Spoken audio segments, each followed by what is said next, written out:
Hello again, welcome back to Asgard, and welcome back to All the Mods Expert Remastered. So, since last episode, I have been a busy bee. Once again. I know I've said that before, but I have been a busy bee once more. Over here. Okay, we're going to start over here.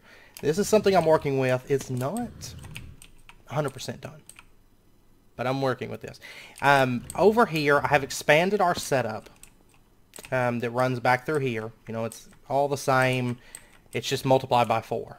Okay, so we have 4 identical setups. Now, I will say I ran into a bug, and it was kind of a sad bug.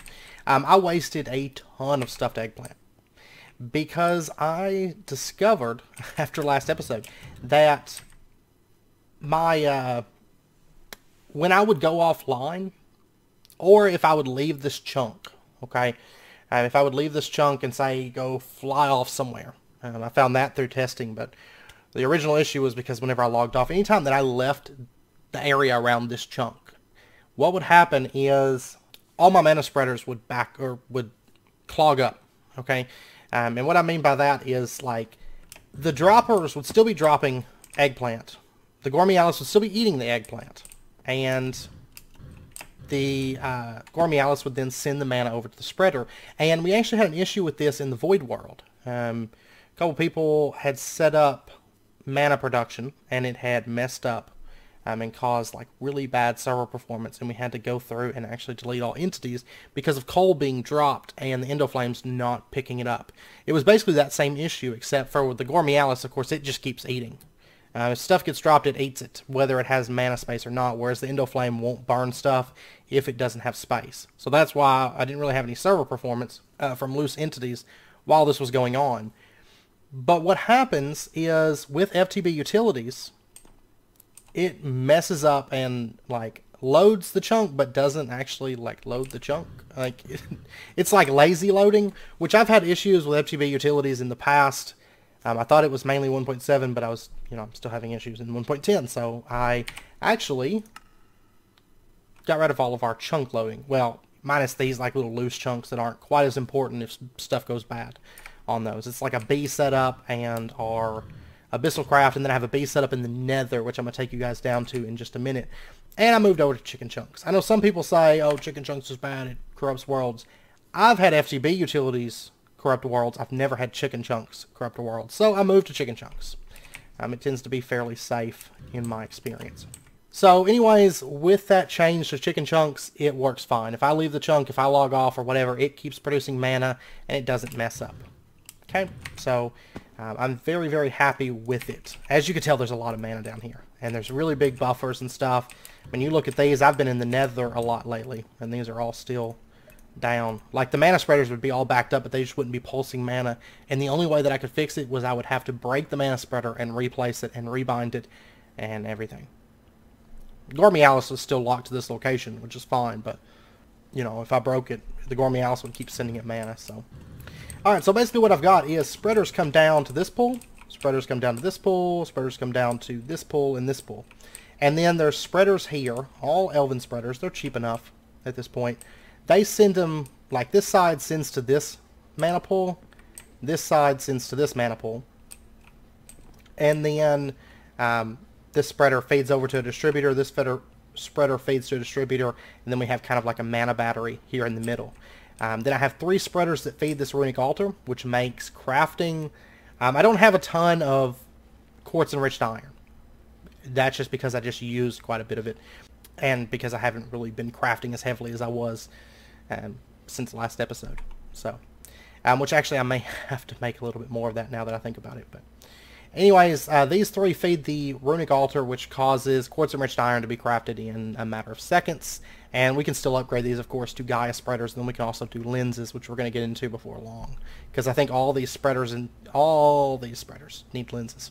So, and then I have a spreader setting here that feeds over to this pool, and then 2 spreaders that feed over to our portal. So that's why this side is like kind of drained, whereas this side's like filled, because of course this side's been running longer. But then in addition, that whole side fed the Elven Gateway portal. Like 3 buffers that had to be filled up. And then over here, I've got to make more sparks for this to speed it up, but this is working fine for right now. I have our Terra Steel creation. We're going to be automating that later on, and I've just got to put down in this floor for right now. Mana glass and all that. Alright, so that's where I've spent a lot of time with Botania. Also, I have been crafting a few things down here. Got quite a bit to go over this episode. I have made a couple changes. First up, we have a graphical power monitor. This, I'm not using it right this second because I've still got a couple things. I want to run the Ender energy conduits all the way around before I plug up the graphical power monitor. But basically this is going to be to control redstone to turn on our other generators. So like our furnace generators, and then pretty soon we're going to start getting into mechanism / advanced generators, which is going to be fun. But I'm going to start expanding on power because we're about to start needing it, I think. But right now the Ender energy conduits come up here. If you connect these into like flux ducts, like if flux ducts connect into conduits, it seems to work pretty fine. I've been using that periodically throughout the base. But if you connect conduits into flux ducts, make sure and set it to insert, because otherwise like I plugged it up and didn't set it to insert, and my refined storage system kept flashing and it was acting up. It wasn't pushing very much power. But anyways, I've got enough of these crafted to come over to here. I've actually got a bunch of vibrant alloy made up. I'm just conduit binder and me working on a lot of other things, and I keep getting sidetracked because I'm trying to work on conduits, I'm trying to work on bees, I'm trying to work on Botania, I'm trying to work on refined storage. Like, there's a few things that are pulling my attention at the moment. And then over here, I did go ahead and craft a pattern encoder because we're going to be using that today. And then also I added a few more recipes in here for binder composite, grout, wax casts, oakwood planks, and treated wood. Because refined storage can actually, like right here, it's got creosote oil where I plugged up that creosote drum. So it can actually just, if I say craft me treated wood, it doesn't need to know how to put a bucket and creosote together. You know, it already knows how to put liquid into a bottle or a bucket or whatever. So you just put a bucket and planks into the recipe and it knows what to do with it from there. And then, let's see, I don't think there's anything in this room, really. No. This room's about to get demolished and rebuilt because I'm about to start automating a bunch of forestry stuff, like between episodes. Because I'm not going to be automating every single machine that we automate on camera, because it tends to be pretty straightforward. Crafter, plug it into a machine and, you know, do things. But over here, this is where I've spent a lot of time too. You'll notice that this section of bees is going to be filled out soon. My dog, my little puppy, keeps trying to bite my toes, and it's driving me insane. Like, if you hear a little scratching on the floor, she keeps trying to bite my toes. Like, she loves to bite my toes. But anyways, this bee section is going to be filled out soon. It's going to be filled out very, very soon. And I made some adjustments. This side is all still mainly just dye bees up until about this point. Okay, we've got Ruby Queen, and then the other side I filled in Sinister Queens. And I've started breeding through the Nether line of bees, which was a lot of fun. A lot of fun. So Sinister bees, I have one heater upgrade, which causes it to be hot temperature, normal humidity, and allows the Sinister Queen to run. Over here, I've cut down on the Industrious and the Imperial. I have way more like pollen clusters and stuff than I'll ever be able to use. So I went ahead and cut down to just one of each of these. And then over here I have Fiendish Queens. And by the way, the Sinisters, these produce simmering combs, which allow us to get refractory wax and phosphor. Refractory wax doesn't have a ton of uses in this pack. It's mainly just for making planks. Fireproof is really about it. And then phosphor, you can use in a squeezer with sand, cobble, dirt, and more sand, red sand and regular sand, and you can make lava with it, is what that's for. The Fiendish Queen, I think, is pretty much the same, except it produces ash as well, which, there we go, we have an alternative method for producing ash. Instead of having to go through and do, what was it, peat that we were having to do before, now we have Fiendish bees producing ash, which makes life a whole lot easier. Because we were using ash a bit. I'm not using it as much now, but over here, there's our Imperial Queen, and then we have Austere Queens. And this is actually, if you watch my Farming Valley series, this is something that we're working up towards. It just takes a whole lot longer on Farming Valley than it does on here. A, because everything's super time sensitive. B, because there is no gendustry, right?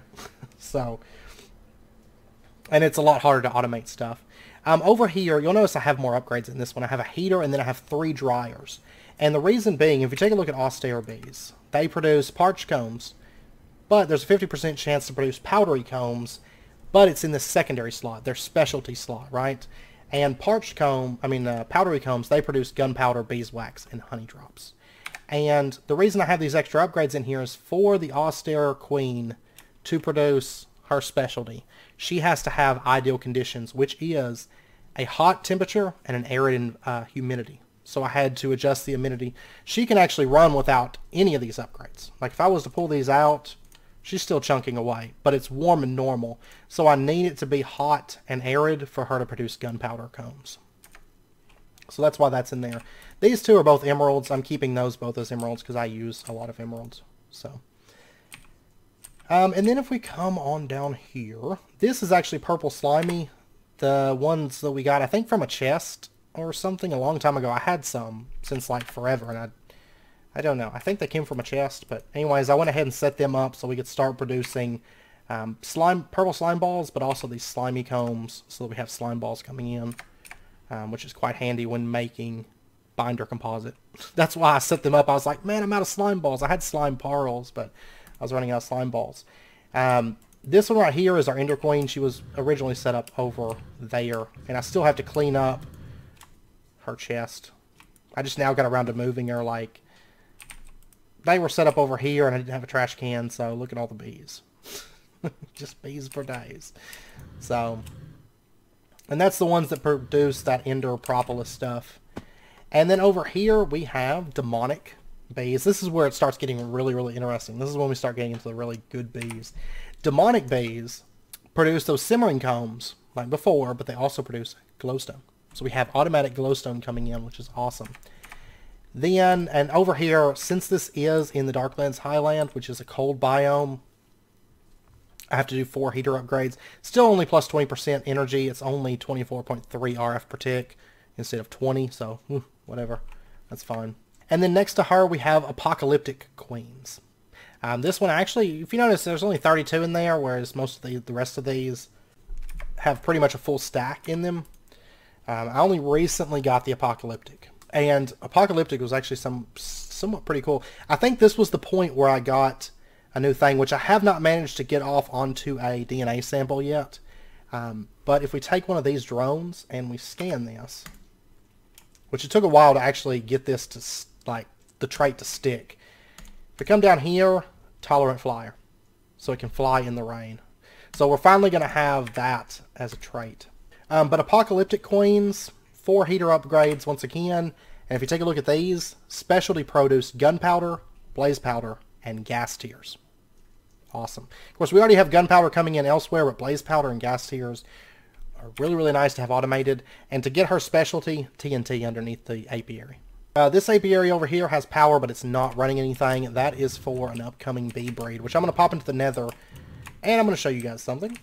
Oh, you know what? I'm out of labware. That's fine. I'll make some later.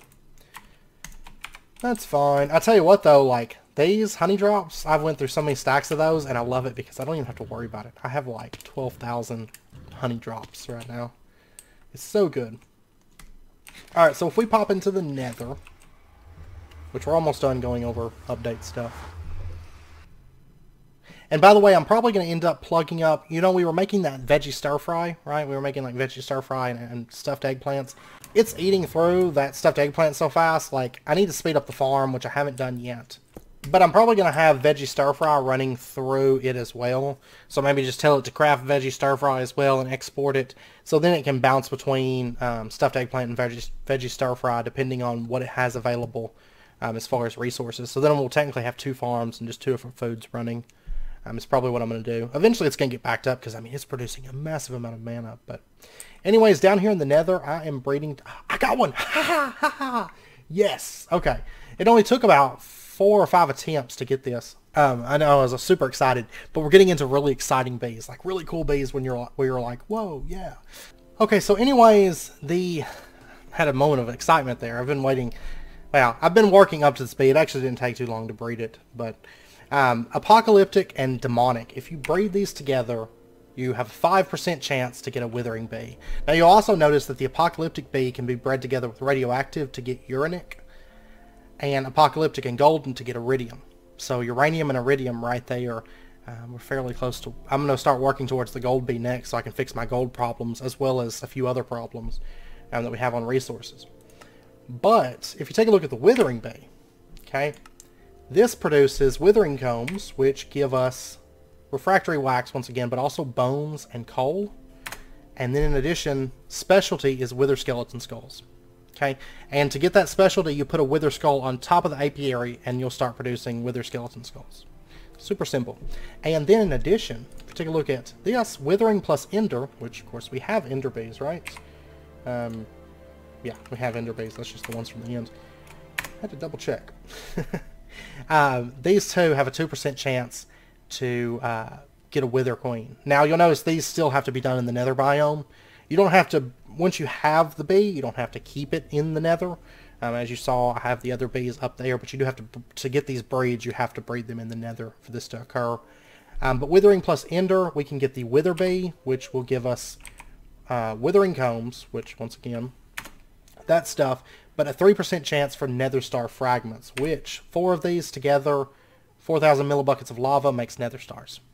So we're really close to getting just automatic nether stars, and we'll honestly, this will support our nether stars moving forward. Like, we'll have tons of them. And then realistically, I can do the phosphor. There's a couple different ways I could generate lava. Like, I could do pumps and stuff. I'll probably just do phosphor and cobblestone and be done with it, because then we'll have lava. So very, very simple. All right, I'm going to breed these two together for right now.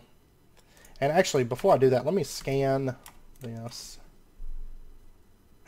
Ooh, largest territory.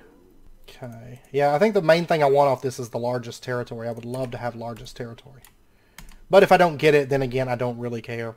Like, I really don't. But I'm just trying to make, like, the ideal bees, pretty much. Like, with, like, crazy stats. But anyways, I'm actually going to do /home. Portal's right there, but sometimes I get caught in, like, a loop coming through. So I like to do /home instead. Okay, so anyways, that catches you guys up on what's going on. I know it's quite long, but I have been working on a lot of stuff. So working towards our passive nether stars and passive all these things. Honestly, getting the passive glowstone was a happy moment because I hate mining glowstone. Okay, so anyways, today what I would like to do is I would like to automate actually getting the living rock and living wood. I haven't automated greenhouse blocks. I have automated treated wood. I'm going to be working between this episode and next on automating out all the steps needed to make the greenhouse blocks, which really isn't that involved. If you take a look at these, bricks aren't a problem to automate. Mainly it's going to be the camouflage paneling, which I taught it how to make wax casts, and then we can just pump in like pretty much any kind of dye into this. Except for forestry dye. That's something weird. You can't pump in the dye honey drops, but you can pump in pretty much any other kind of dye into here. With your wax cast, that produces 8. Now you can also do this recipe, but I feel like this one is a little bit less convoluted, and you don't need the wood pulp and stuff.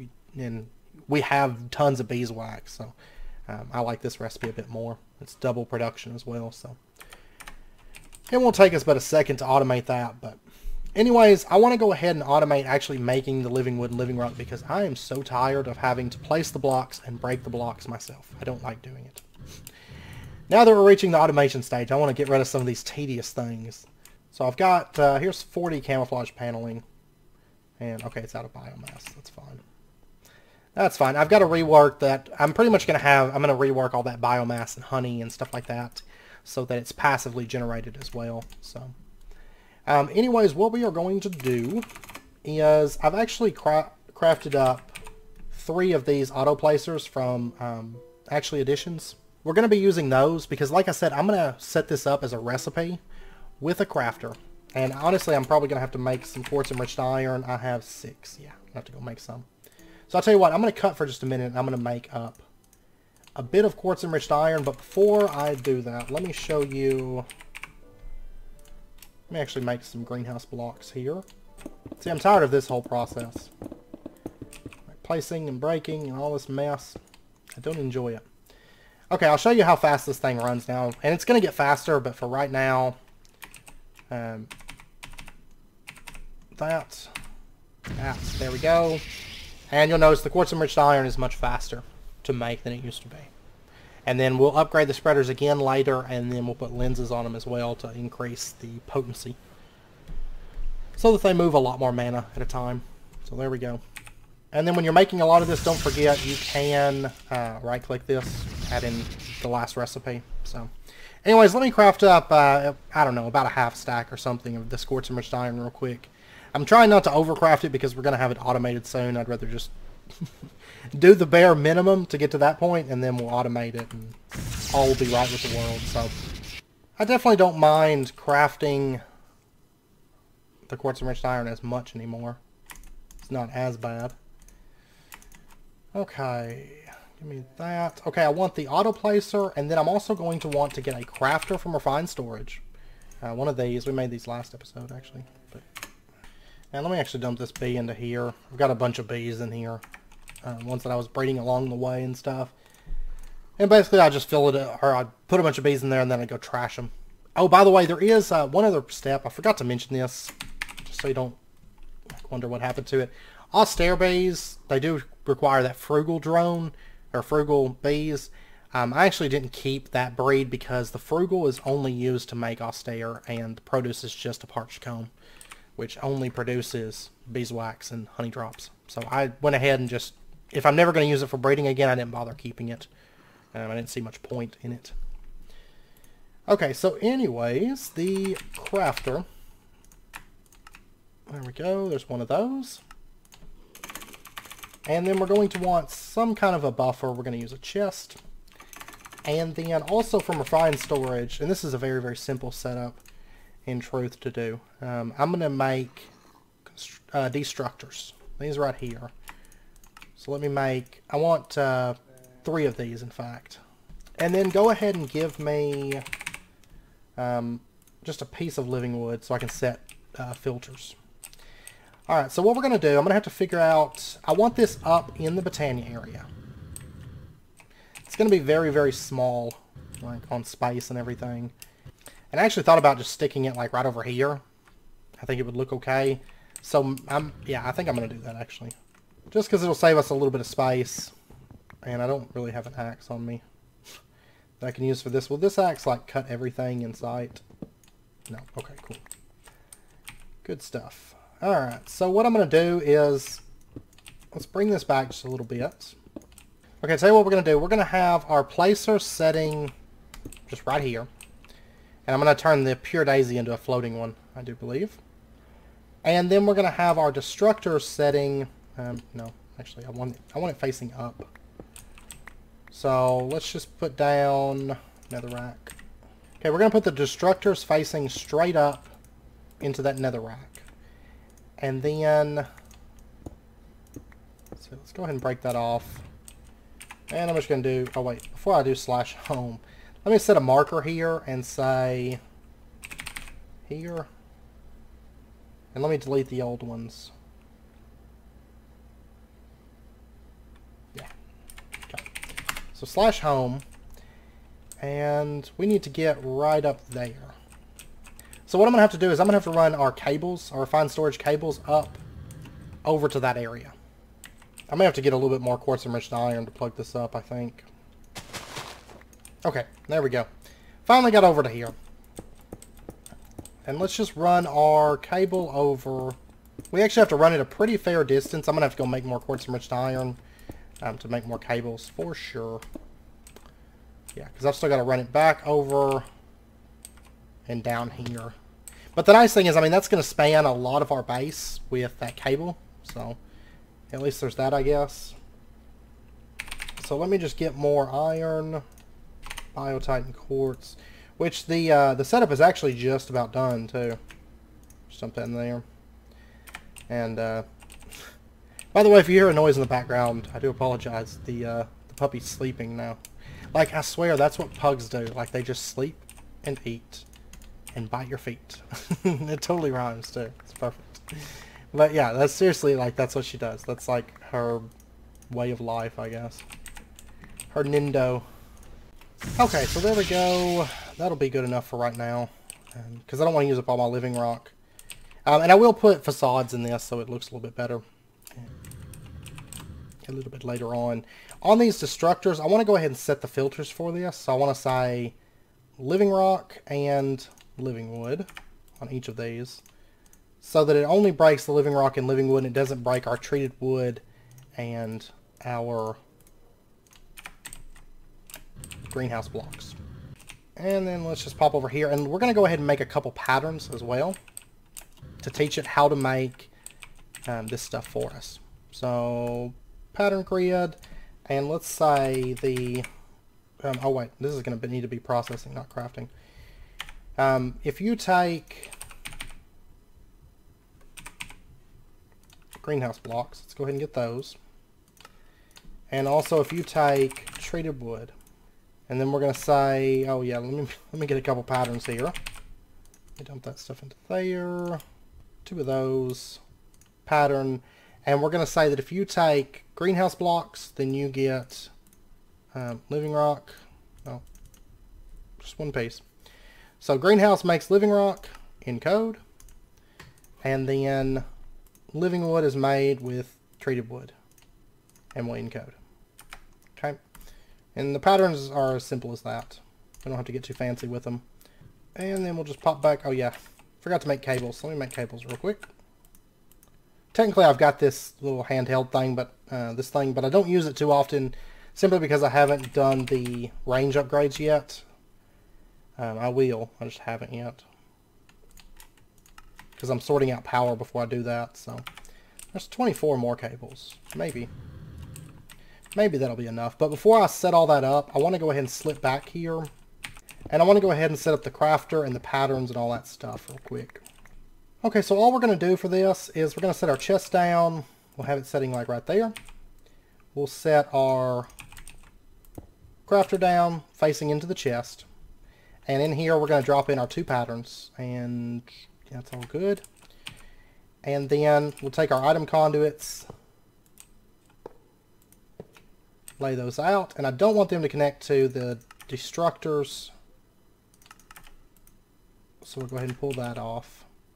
And then what I want to say is then just insert into these block placers like so, and then I want to extract always active, round robin enabled, and then on these block placers, yeah, it's all good.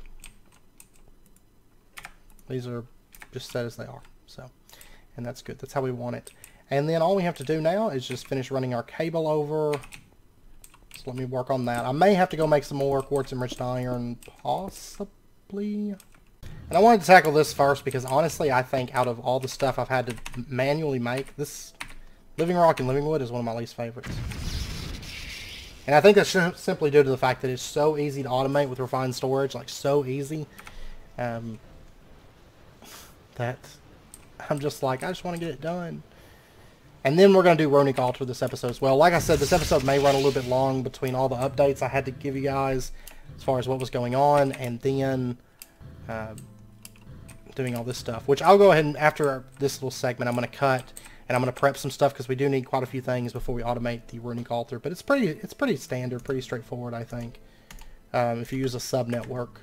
So later on, I think it's in 1.12 or 1.11 or something, refined storage does get the ability to do like blocking mode, so like do not push if inventory contains items type thing, which definitely makes things a lot easier. But at this point, no, there is no blocking mode, so we got to work around that. But okay, so our cables are connected up, and then if we were to order, I want living rock. Go ahead and send me, oh wait, oh that's right, I don't know the button. I'm gonna have to check that between cuts as well.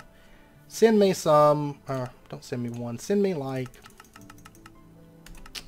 8 living rock. Oh, and you know what, I forgot the pure daisy. So you can see it drop the greenhouse blocks down right there. Oh goodness. Oh, I forgot the most important part, of course, which is actually turning it into the block that we're looking for.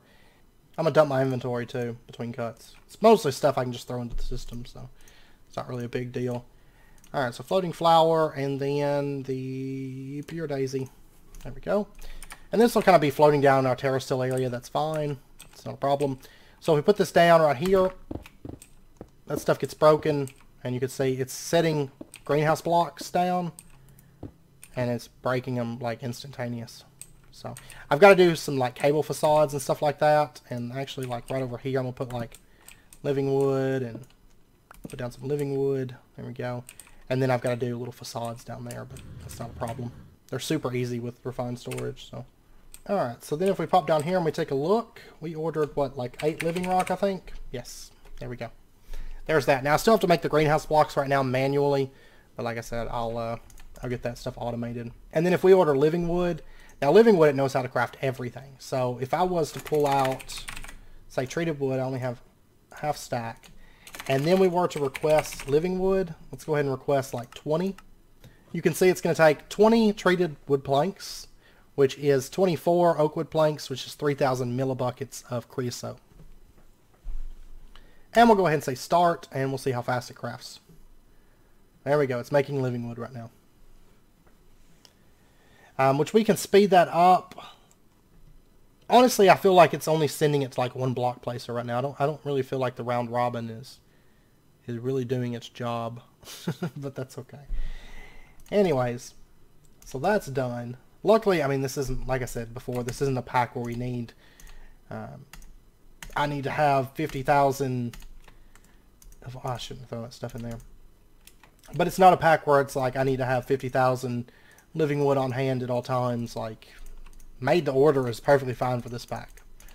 So, alright, so I'm going to get a few things prepped, and then we are going to set up the quartz enriched iron. I think the main things I need to prep is more quartz enriched iron, of course. Controller, I'm going to do like a 1K storage. And then I don't even really need a grid. We're going to do a sub-network, but I don't really necessarily need a grid for this. I don't need to see what's inside of there, I don't think. And then we're going to have to get into phantom faces just to kind of make it a little bit more cleaned up and stuff. So I'll be back here in just a bit once I get that stuff prepped. And I'm going to go check on my bees too. So I'll be back. Okay, I'm back. It's actually been a while since the last recording. If you've ever done bees, you know you get to a point where you're like, okay, I'm going to go check the bees. And then you get like hooked on bees, right? And that's what happened. I started messing with bees, and it's been a little while since I cut. And I have good news. You guys are here on the cusp of a great achievement. Right here we've got Withering Queen and Withering Drone. These are good to go. I also managed to, right here, we now have 12 out of 13 chromosomes on this. The only thing that's not on here is species, which I'm not going to put species on this genetic template. But you can see that, about halfway down, a little over halfway down, it says tolerates rain, true. So our bees, honestly, I'm probably not going to go back through and retrofit all of these to tolerate rain. Like, half these I don't really care that much about. I will probably do like the emerald bees and maybe the apocalyptic bees, so that they apocalyptics already tolerate rain. Yeah, maybe the demonic, since it's our glowstone. I may change these and the emerald and stuff to tolerate rain, but most of these I'm not going to worry too much about, because most of them are here just so I've always got drones and it's extra honey coming in. But anyways, Withering Queen, Withering Drone are done, and they are producing Wither Skulls, and guess what? Our Wither Princess is also made and done. And you can see we got some Nether Star fragments. This one requires a Wither Skull on top of it as well. Now down here, if we take a quick look, which the Withering Queen isn't connected up to the system just yet, but if we take a look here, Wither Skeleton Skulls, we have 27 of them. So we are producing Wither Skulls. And I will say the Nether Queen, we're going to set that one up with the production speed upgrades. Also in the Nether, when I got to the Wither, when I started breeding for this one, I went ahead and put in 3 mutating frames. If you recall, we made those forever ago. And I didn't have those in there at the moment because honestly, most of these bees, when you have fertility 4, like if you take a look for example at demonic, okay, it's a 25% chance to make demonic. You've got 4 drones being made every time you breed, plus a queen. So you've got like a 125% chance that you're going to get a demonic, right? It doesn't quite come out to like 125%. I mean, you're not necessarily always going to get a demonic, but it's a fairly good chance. It takes a couple breeds. The apocalyptic, 5%, but of course, once again, you have 4 drones and a queen. It didn't take very long. The withering, 5%. Didn't take very long, like I said, about 4 times. But once I got to this one, it's a 2%. It's pretty low, right? So I went ahead and threw 3 mutating frames in there, and with the mutating frames, it was the second breed that I ran, and I got a withering. And the moment that I got a withering, or a wither, I just brought them to the overworld and started breeding them here instead of in the nether. So, which actually I believe that pretty well. You can see the wither doesn't breed with anything. I mean, we've pretty much done the nether route. I think there's a couple nether bays, like if you don't count like frugal. I think there might be a couple bays that have to be bred in the nether that are left, but nothing too major. So honestly, the next lines that I'm going to tackle is going to be the metal line, which I'm almost done talking about bees this episode, I promise. Just a lot going on with bees right now. The lapis would be my first one, which is obsidian plus imperial. And then from lapis, we can go and make quartz. We can make sapphire, apatite. And then from quartz, we can make certus and diamond. And so on. So I would like to go for the diamond, I think, next. Certus I'm not as worried about. Just because certus quartz dust, and you get crystal combs. Crystal combs, once again, if you go down this line, because we've already done some of this. I was thinking you could make certus quartz itself, but no. Okay, there's not actually a bee that does certus quartz. I was thinking there was one that did actual certus quartz, but no. Certus quartz dust, but even still, once again, I'm not too worried about that because we're not going AE2, so. But anyways, I'm going to have to automate, which I'm going to be automating forestry stuff between this episode and next, and I'll be automating our nether stars. Oh, we already got another nether star fragment. They're not super common, 3%, but with those production upgrades, once I put those in there, it's going to up the power cost, but that's not really a big deal. But anyways, we just need some lava, 4 nether star fragments, and we get free nether stars. So, and we can easily make it passive with phosphor. So, I mean, as well as there's like thermal expansion, actually additions, blood magic, all kinds of things that you can use to make lava, but we're going to use bees, I think, for it, just because it's actually really, really cheap. But anyways, I have prepped some things. So I've prepped a 1K storage block, 2 crafters, a controller, we got a mechanical user, automatic precision dropper, a phantom face, and I made a phantom connector at long last. We're going to start getting into phantom faces, which is quite exciting. And I've also got quite a bit of quartz enriched iron down here. Okay, so what we're going to do, this is where we're going to have our runic altar set up, right? And I guess we're going to start with the dropper first. I think so. So let's go ahead and just set it like this. There we go. And I'm going to put the precision dropper just right here. It's going to be kind of floating over the runic altar, but that's really going to be the only part. I guess it's going to be visible. Yeah, that should be about the only part that's visible for this. So, and I may put like a little structure that kind of comes up and holds this in place just for decorative purposes. I kind of have like an idea for what I want to do there, just to kind of make it fit a little bit better. And then let's go ahead and come underneath the ground here. Oh, this works out perfectly. All this stuff's right here. And I may have to do like a little trap door or something so we can get up under this, like, conveniently. Oh, there's a ton of uninspected minerals right here. Actually, let me grab this. Yeah, there we go. I just want to burrow over to this little area and kind of open this up a little bit so we can access this cable. And this is our main network, of course. This is where our stuff comes over for... I still feel like this is not round robining. I may put speed upgrades in this so it pumps it out faster. That should fix the problem. But anyways, that's our main network's cable. But we are going to be setting up a sub-network. So I am going to have to run some power over here. That's fine. But we do need our main cable as well. You know, this still has to plug into our sub-network. And the main reason we're setting up this whole sub-network is due to the fact that there is no... do not push crafting items if inventory contains items option for refined storage in 1.10. Like I said, it is added later on. So let's go ahead. We'll just set up our controller right here, and I've got to find the closest power line available to us. And I'm thinking, like, right here's the immersive engineering room. There's a power cable. Hardened flux duct. And it's not going to use very much power at all. This is just going to be a very small sub-network. So I'm going to... I should have a bunch of... they're in the system, aren't they? Let me just do this. That'd be a little bit quicker anyways. Now, let's pop over here. Let me get... There is a couple things I'm going to have to get. Let me grab these hardened flux ducts. You can see where I've been changing over so many of these. Because we use hardened flux ducts so much there for a bit. But I'm still going to have some in the base. I'm probably not going to change over places where it doesn't need a lot of power. Like, for example, this little sub-network is only going to pull, like, maybe 20 RF or something. It's not going to be much at all. Alright, let's go ahead and just pull this power up. And, yeah, this should be a good spot for it. We'll just plug that up right there. Okay, so we now have our second refined storage system, which is currently pulling 0 RS per tick.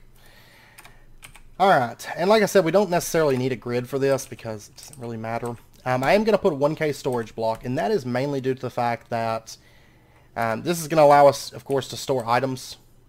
You could do a drawer, but 1K storage is basically 1,000 items that can be stored in this. It's about the lowest you can do, and these things are super cheap. It's a lot cheaper than making a disk drive and a disk. So, and that's basically so that when items are moving around the system, there's a place for them to stay until they get where they're going. This system's not really going to store items, but items are going to transfer through it between the Runic altar and our main system. So, and then I'm going to go ahead and set down our mechanical crafter. I'll actually pull this up for just a moment. And we'll set down our mechanical crafter, mechanical user right there. And then we'll put our Runic altar on top of that. And this thing, I'm going to go ahead and just give it my Wand of the Forest. It's going to be upper left slot only, use item on block, right click, and we'll just put that there, always on. Okay, that'll be fine. It doesn't have to, you know, it can right click all day, but unless something is completed and there's livingrock on top of it, it's not going to do anything. So we'll just leave that as is. And it doesn't need any speed upgrades or anything like that. And then what we're going to do is we are going to set a crafter. And this one is going to be from our main network. I don't have any cable on me, do I? No. Okay. And I also need a couple chests. Let me pop over and grab a couple chests. And any kind of chest will work. I'm just going to use probably standard wooden chests. It's under the floor. You can't see it. And it really doesn't matter. It doesn't need a lot of space. So let's just grab a few of these. There's 26. I crafted a stack of those earlier because I was making... I was making hoppers for all those setups, and so I was like, meh, here's a stack of chests. Alright, so we're going to put this chest... Oh, I forgot to grab cables, didn't I? Let me go grab some cables. We've got 3 cables. Can I maybe get, like, another craft of those just to be on the safe side? Please? And this is pretty much the standard way, like, I think it's 1.12 when Refined Storage added the blocking mode. I think this is like pretty much the standard way that you go about automating most things that need blocking in 1.10. So, and this is the only method I've ever used. There may be other methods. I mean, you can technically have it pump out to a chest and then have other mod integration to block it, but Refined Storage can block it itself. And it's fairly easy because, I mean, a little subsystem isn't going to use very much RF. So, and we're at the point now where this stuff's really not expensive. And it's about to be very, very cheap. Okay. Anyways, I'll quit rambling. Let's bring our main connection cable over. It's about right there. That should be good. And we're going to put a crafter setting right here, just facing in. Do I want it to sit there or do I want to set one back? Let's set it one back, actually. That'll save me one cable. Okay, so crafter setting right there. And then we're going to have a chest setting right here. And basically our main network, whenever it wants to craft, say, the quartz enriched iron, it's going to pump that into this chest. And there we go. That's where the items are going to get deposited for the crafted items.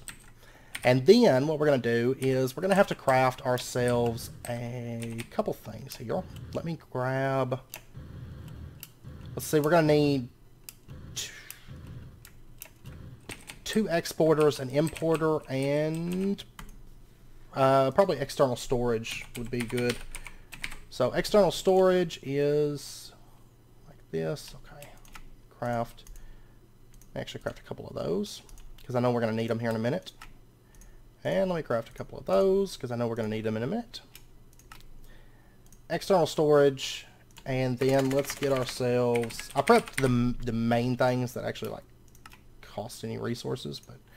and then we're going to want an importer, and we are going to want and exporter, 2 exporters actually.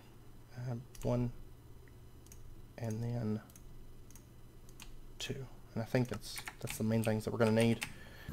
And luckily those things don't really cost much as far as quartz enriched iron. But here in just a moment, it's not going to matter. So our external storage, we're just going to plug this up to this chest. Okay, so anything that gets pumped into here goes in this chest, and now it is accessed in this little sub-network. Okay, and then what we're going to do, let's set up our phantom face, and we'll just put this thing down like right here. It doesn't really matter where you put it. It has a range of 16 blocks. And the way phantom faces work is if items get pumped into a phantom face and you have it connected up to something, and you can connect it to all sorts of things, you have it connected to something, then it's going to, instead of pumping items into the phantom face, it basically pumps them into the item that it's connected to. But you need one of these phantom connectors, which is not expensive at all to craft. So what we're going to do is we're going to shift right click our automatic precision dropper, and it's going to say block stored to this connector, and then we're going to shift right click our phantom face, block connected, and you can see the details. The connected block is automatic precision dropper at 546, blah blah blah. It's 6 blocks away. The connection is fine and working. And this thing doesn't require any power or anything. And it allows us to have wireless connection to a block. Okay? And that way we don't have any cumbersome wires sticking up through there. And then what we're going to do is we're going to put a crafter facing right into this phantom face. And you know what? I meant to craft 2 importers and not 2 exporters, but that's fine. That's okay. I'll use those exporters later, so it's not a problem. Okay, so we've got a crafter that's feeding into this precision dropper. I mean, this, well, precision dropper up there. And then what we're going to do is let's set up a chest. And we're going to set this chest up, say, right here. That'll be fine. Then we're going to put an importer attached to that chest. So anything that goes into this chest gets imported then. Well, actually, I'll tell you what. I don't need this. I've got to test something. I haven't tested this setup, but it should work. We're going to hope it works. I did craft a range collector. So let's pop over here. And there's a couple other little small things I need. Nothing expensive. I need a lever. And then I crafted a range collector. I think that's what I'm going to go with. We'll see how it works. Because I want something that we can whitelist. And you can whitelist range collectors. And they collect fairly fast. Of course, you can also... technically, you can whitelist hopper hawks and a couple things. Vacuum chests could work. But of course, vacuum chests have to pull things. I want something that teleports items. Range collector teleports items from actually additions. And it's really, really cheap to craft. So, alright, so we got a lever. We got the range collector. That should be good for a minute. Oh, one other thing. Let me grab a piece of quartz enriched iron. And I'm also probably going to end up automating some of the runes. I don't know if I'm going to automate them all. I don't think there's a whole lot of need to in this pack. But just in case I decide to automate runes, which I probably will automate some of them, let's go ahead. And what we're going to do is we're going to set down our range collector right here. And it can collect items up to 6 blocks away, so it should be able to reach up here, no problem. And we are going to, let's see, whitelist. And we're going to leave it on whitelist. And let's see, we're going to put in Rune of Earth right there. And we're going to put Quartz Enriched Iron right there. And then I'm going to say, ignore MBT, ignore OR Dictionary. Mod mode is off, and we're going to ignore metadata as well. So anything that goes under runes, because all the runes, I think it's metadata that they share, or MBT, I can't remember. I get them all mixed up. Anyways, all the runes share the same like core data. So if you turn this to ignore, it's going to pick up any runes that are crafted instead of just, you know, one particular rune. So, and then quartz enriched iron is just quartz enriched iron. There's no, none of these matter for that. It's just going to pick those up. Okay, and then we've got our importer setting right there. And so anything that comes into here gets imported into the system. And then what we're going to do is, let's see, external storage, and then I want to put a, see, that's the crafter from the main network. Let's set another chest. Actually, let me get a different chest. Well, there's mini chests, but I don't want mini chests. But I want to put another chest right next to that chest. There might be a slightly larger chest. I know that's a thing, but and then you can put them next to each other. But let's just grab ourselves just any kind of container that can sit next to that container. And we're going to put the skystone chest down right there. And then what we're going to do is we're going to have an exporter setting right there.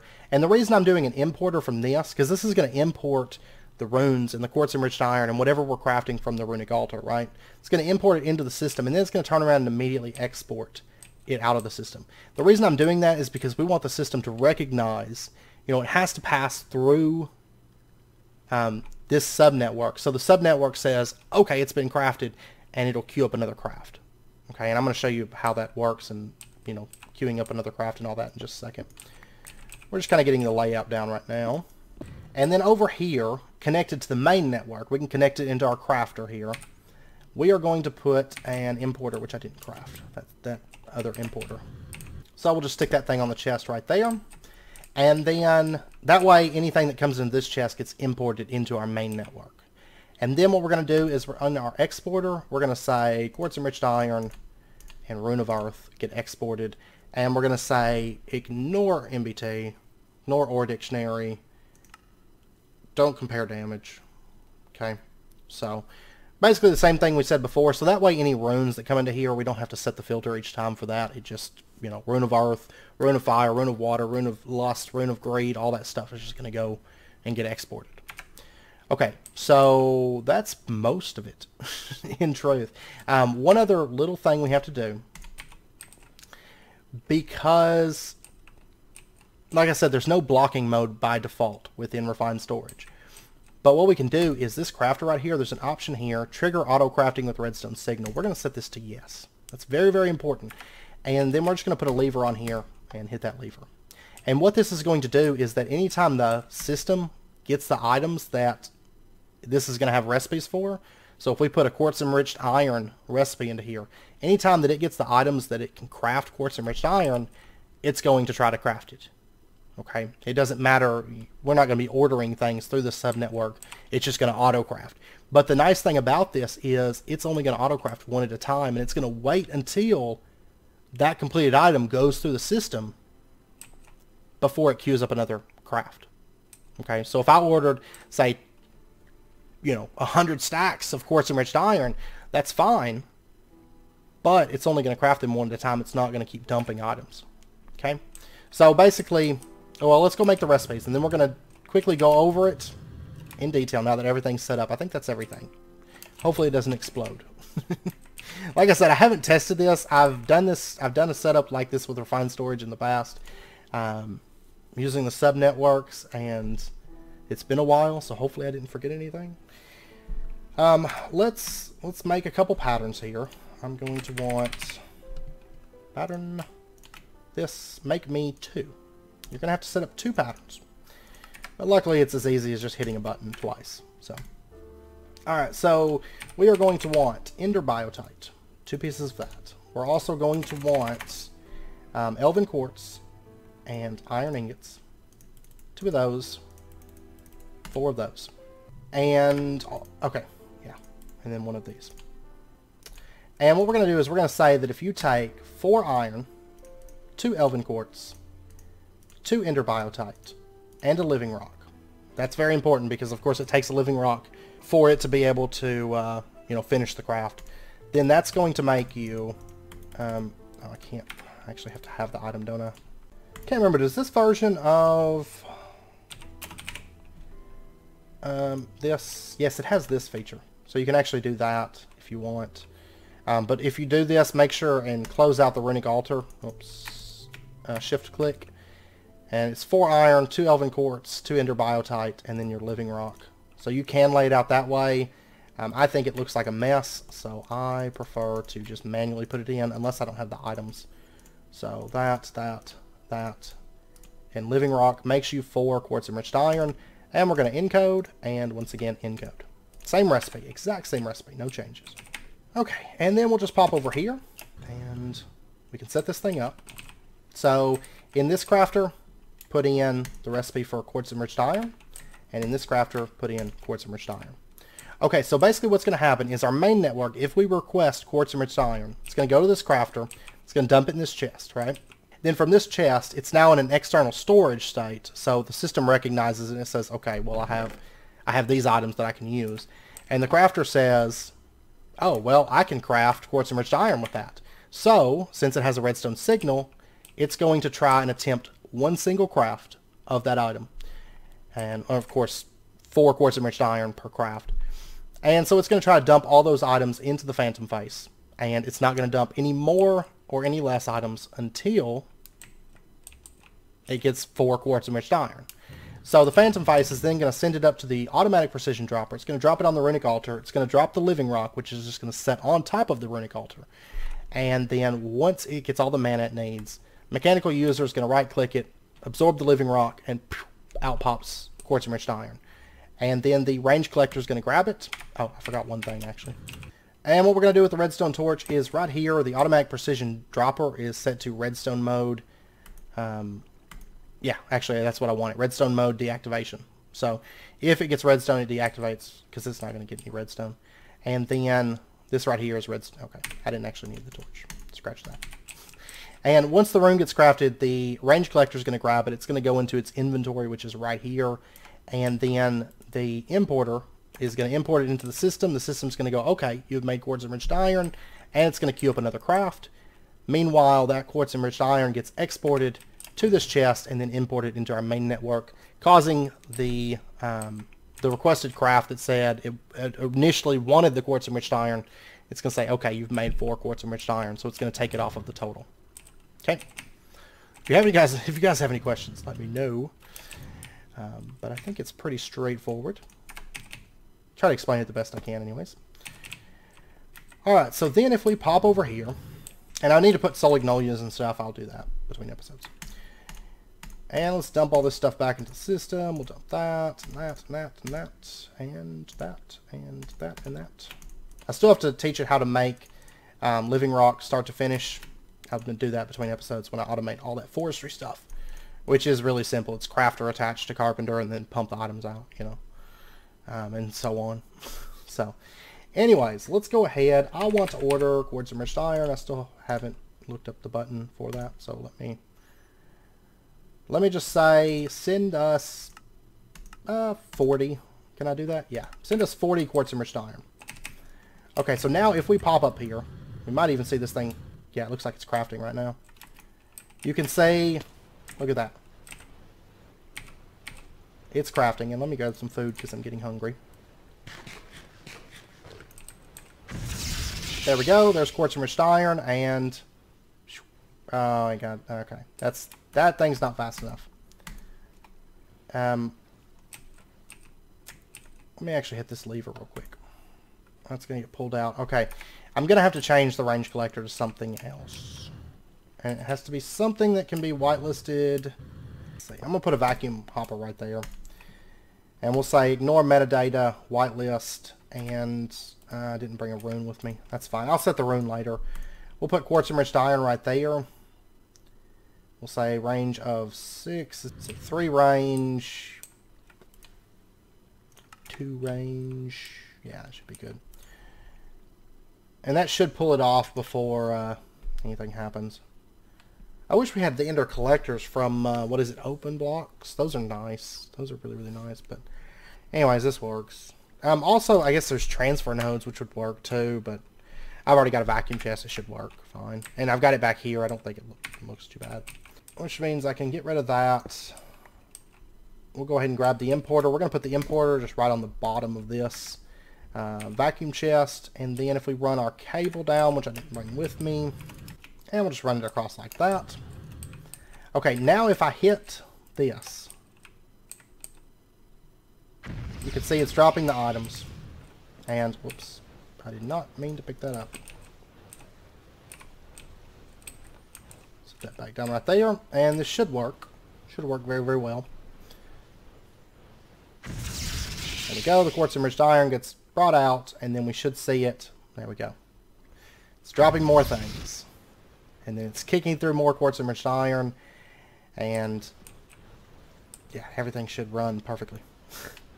It should never have more than one craft in here. It's actually really easy to automate. It just takes a little bit more resources than like just blocking mode would, you know. And if I have any issues with this vacuum chest, I'm going to change it over to a transfer node with world interaction upgrades. That works just as well, and you can filter it. Honestly, I may end up doing that. We'll see. The only thing is then I have GP cost and all that. And I don't know. I guess it's not a big deal, but I think this vacuum chest is going to work fine too. And I mean, this is just this is a big cluster of mana spreaders anyway, so it actually kind of looks pretty cool though. I wish this side was running better. Like I said, I'm probably going to go ahead and set up another farming station, and I'm going to set that up to make veggie stir fry. So the exporter to that ender chest will export eggplant and veggie stir fry, and then later on we can add even more foods. Because as long as it's exporting a good food that produces a lot of mana, that's roughly, you know, the same amount of saturation and stuff as what, you know, eggplant's doing, and it's on the same like time frame. It doesn't really matter what food it is as long as it's, you know, doing the trick. So alright, let's pop over here and let's take a look and see our quartz enriched iron coming in. There we go. We got 24 and we ordered what, 40? So it's gonna take a minute to craft all that, but like I said, we can make lenses for it. The lens we are going to want to make is right here, potency. So rune of fire. So not too bad. Let me pop up here. Let me grab a rune just so I can set it to the filter. I'll just grab an earth rune. It actually should be on the last craft right now. So if this works, it will have crafted all those without issue. Well, without the first issue, and that was just because the collector wasn't fast enough. There we go. We got 40 quartz enriched iron, and if we take a look up here, this shouldn't be running anymore. And you notice, I mean, it ran without issue. No problem. After I set it up better. So, alright, let's really quickly, just for the sake of it, let's set up a recipe for rune of fire. Because I'm going to want to make lenses, right? I am going to have to, I haven't automated the mana powder and stuff like that. We'll do that, but let me just grab like a stack of beeswax. Oh, what I'm going to need is like a stack of, or some steel. Not a stack of steel. I don't even think I have a stack of steel right now. I got 42. Let's just grab like 10. Gotta love it when you get to the point where mana is like not a concern at all. Oh, I upgraded the number of sparks between cuts, actually. I'll show you that in just a second. I know the episode's running long, but it's already running long, so might as well enjoy it while we can, right? Let's go ahead and get ourselves a couple patterns, and then I want to get the stuff I just threw in the system. And then fire rune is also nether wart, nether brick, ruby, and then I think gunpowder. Which I was actually, earlier I was almost out of gunpowder. Look at that. From all those bays. Like, I was literally just, I had like 5 gunpowder, and now I've got almost 900, so it's a wonderful, wonderful thing. Bees are so overlooked. And especially if you have Gendustry, it's like, bees are so easy mode. But they're fun, too. They're really addicting. And, like, I don't get to do bees a whole lot, or I don't do bees a whole lot, and I've been having a blast with them. So, nether wart, mana powder, mana steel, nether brick, ruby, gunpowder. Once again, you can just click in the recipe from NEI. That works as well. Actually, I should probably do that because I don't have a rune of fire. And we'll go ahead and, nope, I don't want that. Add livingrock instead. There you go. That's the recipe. And then we'll just encode. Oops. And we'll throw that into there. And we will throw into this crafter. And that should be all set. Assuming that vacuum chest works correctly. That's going to be the biggest issue. I think metadata is what the runes use to differentiate, but it could be NBT. I don't know. I get them so mixed up, and I know I've looked them up before, and then I just get them mixed up again, so let's find out. So it's going to send it over. See, it's already crafting a rune of fire, and it doesn't take very long at all. Yeah, vacuum chest got it. Cool. So if we take a look at our system over here, we should have rune of fire. There we go. Easy as pie. And then we can automate whatever runes we plan on using. I'm going to be using potency lenses, so fire rune's going to be great. I'm not going to worry about crafting any right now, because whenever I do it, I'm just going to go through and just put them on everything. But now, one other thing that I would like to show you, just really quickly, because I upgraded the number of sparks, you may have noticed, because I was crafting sparks to make that controller, because it takes that Corporea cube, or Corporea controller, or whatever. I can't remember what it's called. I think I'm losing my mind. What is it called? Yeah, Corporea Index. That's what it is. I know if I didn't look it up, it was going to be bothering me. Alright, so these things. And let's go make a quick piece of Terra Steel, and you can see how fast it is. It's going to get faster. Right now I have a spark on here. Then I have spark there, and there. And bear in mind that that one doesn't have any mana, and I'm probably going to add a few more sparks to the system. Right now it's, what, 5, 6, 7, 8 sparks. So, not too bad. And, of course, all of these will connect into this central spark. I need to make a new one to the forest, but... Oh, yeah, before I do that, let me craft that. And we're going to automate this, too, before long. But I'm actually probably going to set it up to the same subnetwork. We'll probably use that little subnetwork for a lot of our Botania subnetwork stuff, which will be... The main stuff you would need that subnetwork for the blocking feature is like Terra Steel, the Runic Altar, and Petal Apothecary would be like, I think, the 3 things that come to mind that you would need that for. So we'll probably use that same subnetwork and just automate Terra Steel with it too. So we can do that. Alright, so we'll just drop these things into there. And watch that. Just makes super fast particles. So, and like I said, we'll speed it up even more. That's just phase 1 of it. So, good stuff. Now, really quickly, I know the episode's running long, but if you've watched this long, I don't think you mind too much. Let me grab our... Did I ever make a saw in this pack? I know I had a question about how you facade with refined storage, because I know it was brought up, and I know a lot of people aren't familiar with how you facade with it. It's actually fairly straightforward. You can use pretty much anything that makes a facade. Chisels and bits works great. Also forge microblocks. I want to make, yeah, these right here. It doesn't really matter. Go ahead and just saw these down. Saws are great for making covers. And get it to this where it's like 16 for 1 block. And this is like 1 wide. And then we'll just pop over here. Let's drop down. And all we have to do is just put... Oh, whoops. Alright, let's rotate this so that it faces over here. And then we can just put our facade down. There we go. That easy. And now it looks kind of nice. This, I'm gonna close this off once we automate Terra Steel, but right now it's just open. So I think that looks pretty good. So you look down, there's like, oh, there's a pure daisy. There's our living wood, living rock automation, Terra Steel, and then over here we got Runic Altar, and then we'll probably we'll automate the portal, Petal Apothecary, and some other things later. We might also, honestly, we might automate a little bit of Botania next episode. I would automate more this episode, but I know it's getting, it's running a little bit long. But I would like to automate the Elven Gateway and then also Mana Pool automation. So we'll get to that stuff, and then probably Terra Steel, maybe. Don't need a whole lot of Terra Steel in this pack, but I am doing a lot with bees, so I need a lot. So I'm gonna have to put it like a travel anchor down there or something, so we can access that to add in like recipes and stuff. But no interface terminal with refined storage, but that's okay. But anyways, I think that's going to be it for this episode. So I hope you guys enjoyed it. I will say that between this episode and next, I am going to add the rest of the water wheels on this side. Or I should, unless I forget.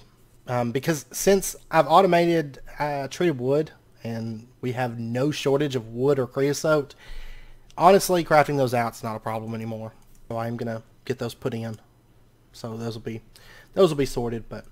Anyways, I hope you guys enjoyed the episode. If you did, as always, be sure and hit that like button and go ahead and subscribe if you're not already to stay up to date with when new videos come out. And if you guys have any questions about this setup, I hope I covered it in detail enough for you guys. And it all made sense. I hope so.